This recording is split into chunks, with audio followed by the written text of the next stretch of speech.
Boxing Casuals. Welcome back to the Boxing Casuals podcast. Wow, what a fight, Sam. Did you catch that one on the weekend? I did, as you well know. What a fight, what a result.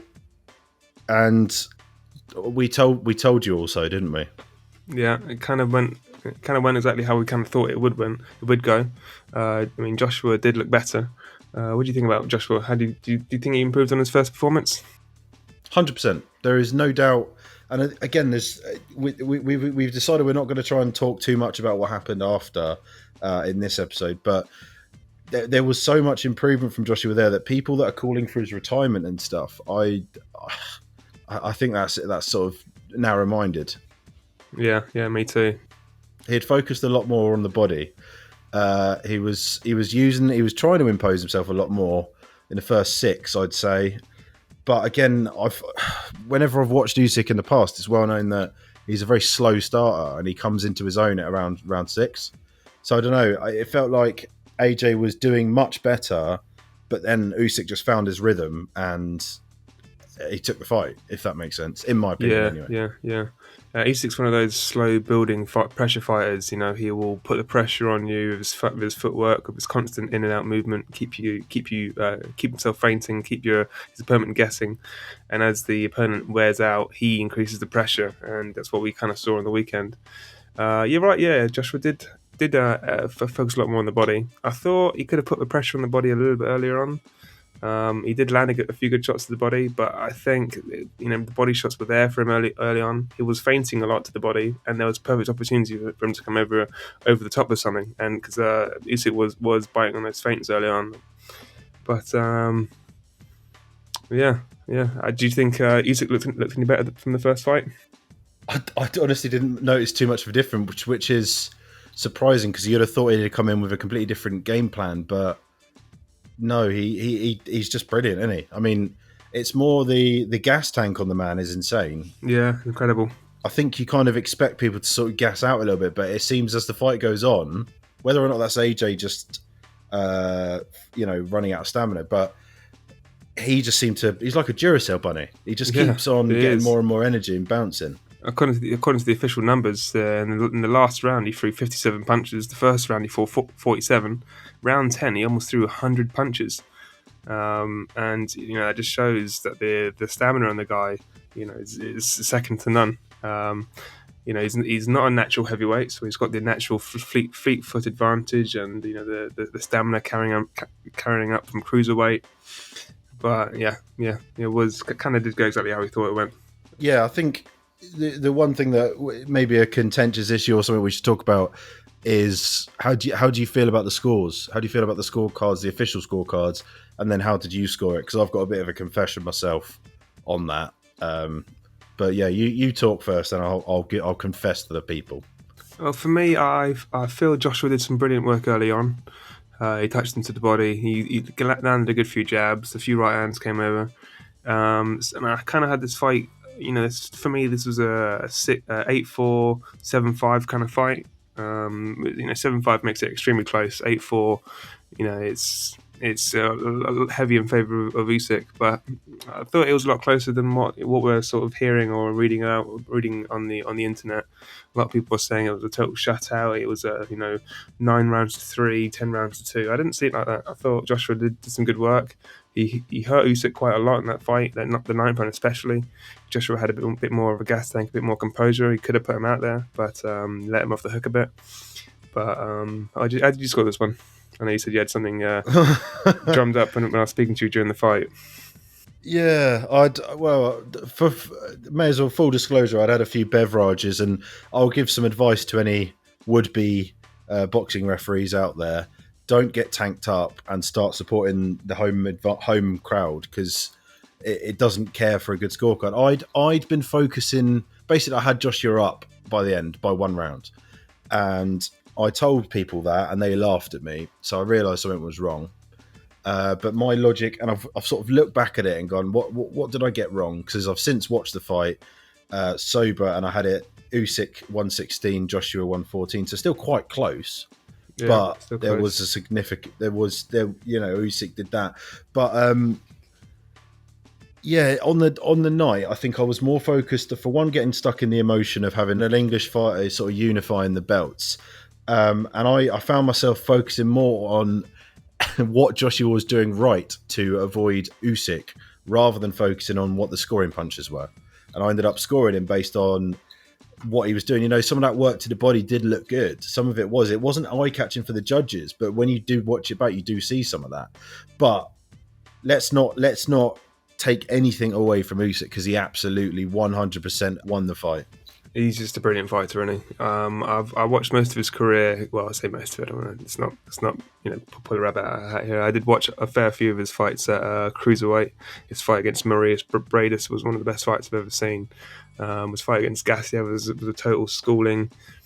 He fought Marco Huck, which again was another total schooling. He fought Michael Hunter. Michael Hunter's a very good boxer now at heavyweight. Absolutely schooled him. He's no mug, and he pretty much did what he's done his whole career, and boxed beautifully. Yep. And it's poetry in motion. It's not. Would you say it's a casual friendly style, Usyk style? No, not at all. He's not. But he is a casual friendly person, so that counteracts it. Yeah, I agree. His personality, and for any of the fans that haven't seen them, just type in Usyk funny. There is literally half an hour of compilations of just him he's just a very likable chap, isn't he? Did you see he travelled with an Eeyore donkey hanging out of his travel backpack? I mean, it's in an interview he was stroking the Eeyore and that sort of thing. Like, what heavyweight champ has a teddy bear just as he's kept? Like, it's probably related to his children or something. I'm not sure whether that would be funny or that would creep me out if I saw that. If I saw a heavyweight champion of the world carrying an Eeyore donkey, I would be a little bit worried. Kind of reminds me of that scene from Hot Fuzz where Sean hits him over the head with the donkeys. He's got the mind of a child. Yeah. But he's absolutely brilliant. He's done himself proud. He's done his country proud, because he is very patriotic. He really takes that kind of thing seriously. In the build up to the whole fight as well, he was cool as a cucumber. Yeah, he always is. AJ, the cracks were beginning to show, I think, a little bit. Yeah, I agree. And that leads us on to this sort of what happened after. Like I said, me and Chris decided before the recording of this that we're going to, for the next episode, we will talk in a bit more in depth about AJ's, should we call it a rant after, or the disrespect or whatever? Let's call it is blowing up. But he's kept it all bottled in, and it's just come out in a big old firework in it. Really, I ended up feeling sorry for him. Like I came away from that feeling sorry for him, and that's very strange because I'm not a big Anthony Joshua. I don't dislike him as a person. I just don't like him as a boxer. But I came away. Maybe it was the alcohol, but feeling very sad for him. I did. I felt like he realised all of a sudden that I think all the marbles were gone, weren't they? You know what I mean? Yeah, no. For me, I kind of when I saw him get back in the ring, I knew what was coming, and I sort of muted it because I really didn't want to hear it. But I've watched it since. At the time I muted it because I thought I knew what was coming. It was going to be cringe because AJ isn't exactly a wordsmith, is he? And when he's trying to sound what people expect him to sound like, it just comes out cringy to me. It comes out. I heard a word that Simon Jordan used on TalkSport. It comes out very contrived, and I couldn't listen to it. But I did listen to it later on. We'll go into that more because I want to talk about that side of him where he's been very polished by Eddie Hearn, that kind of thing. You can tell he's been taught to be what's the term I'm looking for? Very proper. He wants to be an ambassador for the sport. He's media trained. Media trained. That's the one. Yeah. He's but you can see that he broke character in that rant. He dropping the belts. He was, I don't know why, he was going up to Usyk saying, yeah, it doesn't matter that I'm the stronger fighter. Your boxing skills beat you. How did you beat me? But, he just shows he's a competitive guy. Just shows that the fire's still there to me. Yeah, human, competitive, whatever you want to say. It was absolutely not the right thing for him to have done, but no. I think a lot of people are very quick to judge and quick to hate on people. Like, for me, it was cringy. let's not beat around the bush. It was it was bad, and I feel like someone in his corner should have done something. If that were you, Chris, as I know you after you lose all your millions of fights you have, Oh yeah, joking. If you went off on a rant, I'd be the first in there to just stop you from doing it. yeah, yeah. He had enough people around him, but to stop that. But yeah, let's move on from that because we'll touch more on that on our second official episode. What do you think Usyk goes from here? Then do you see the big one happening with Tyson Fury? Do you reckon Usyk's got $500 million stashed somewhere? I, I think it will happen either way. The way that Tyson Fury's been calling out literally everyone at the moment, Thor, fucking Derek Chisora, name it. Like, he's been calling people out left, right, and centre. It's going to happen, apparently. And look, I don't know if this is a genuine source, but I saw it on some form of social media. It was on YouTube, but it was on one of those threads. And apparently they've agreed a 50-50 split already for the unification fight. There's no fees, but they've agreed the 50-50 split. They're already in talks. Big Frank's already involved. Fair enough. I feel like it's going to happen. Yeah. Well, let's just keep an eye out on that one then. I mean, I've heard. I was watching actually, to bring back onto Talksport. I turned it on Tuesday, and Tyson Fury had phoned up first thing in the morning at 10 o'clock, unexpectedly.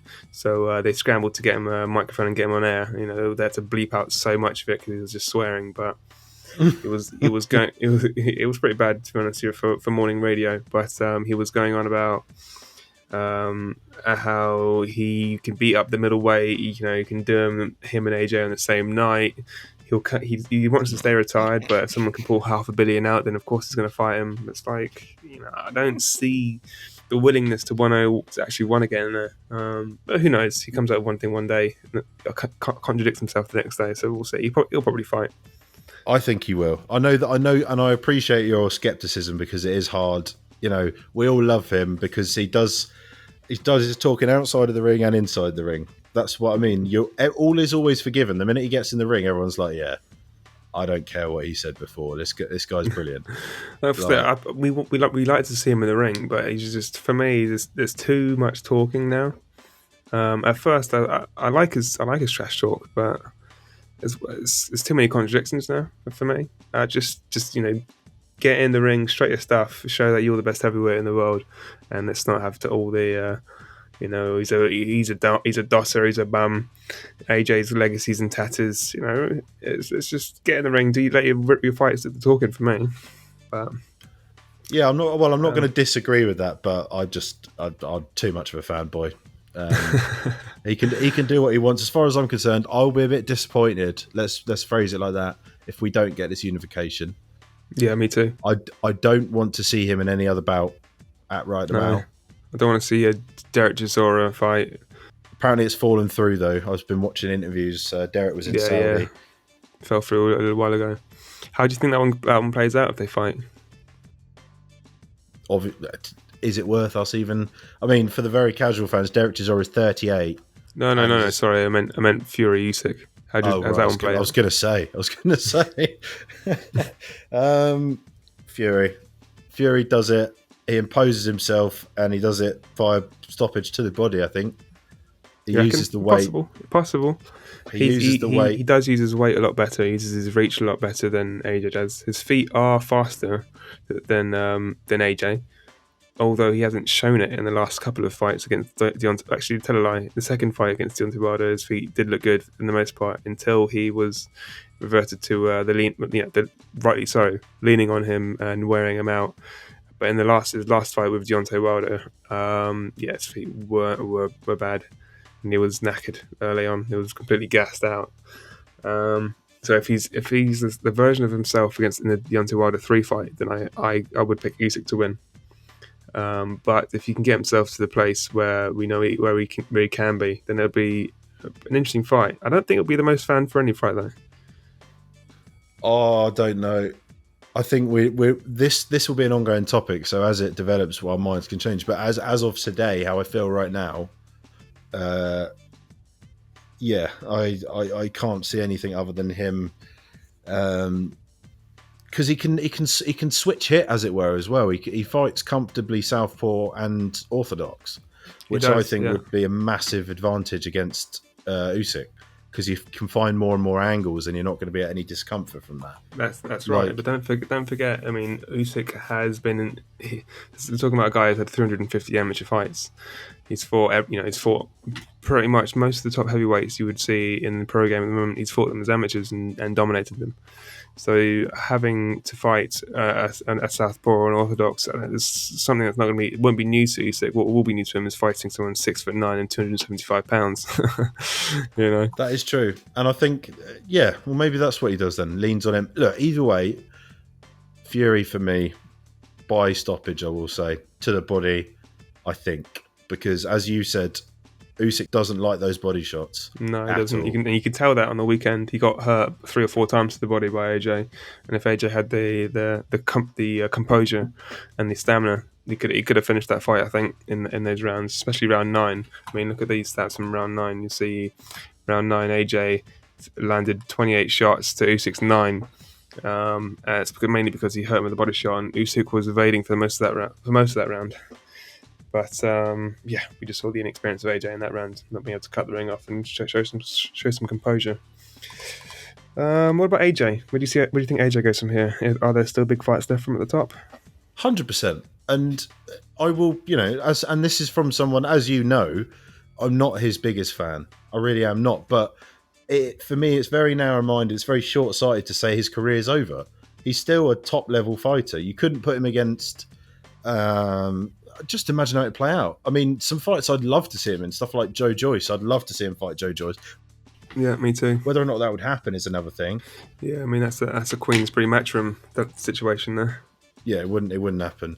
I think anyway, what I was trying to say is you put him in against a lot of these heavyweights at the moment. He'd beat Daniel Dubois because Dubois is still reeling from that loss to Joyce.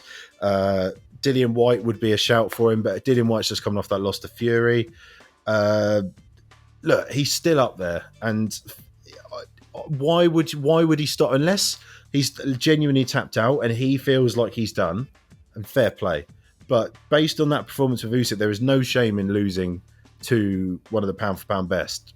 Yeah, I agree. There's no shame in that. Who would you like to see AJ fight next? Wilder. Well, yeah, I think that'd be a good fight. Although, did you see Wilder Helenius that got announced? So that'll be an interesting fight. But yeah, I'd love to see AJ in there with Wilder. I mean, there is a style situation there which could be in Wilder's favour, the speed. But if AJ can show some composure, AJ can finish him as well. But that speed from Wilder is what would give AJ some issues, I think.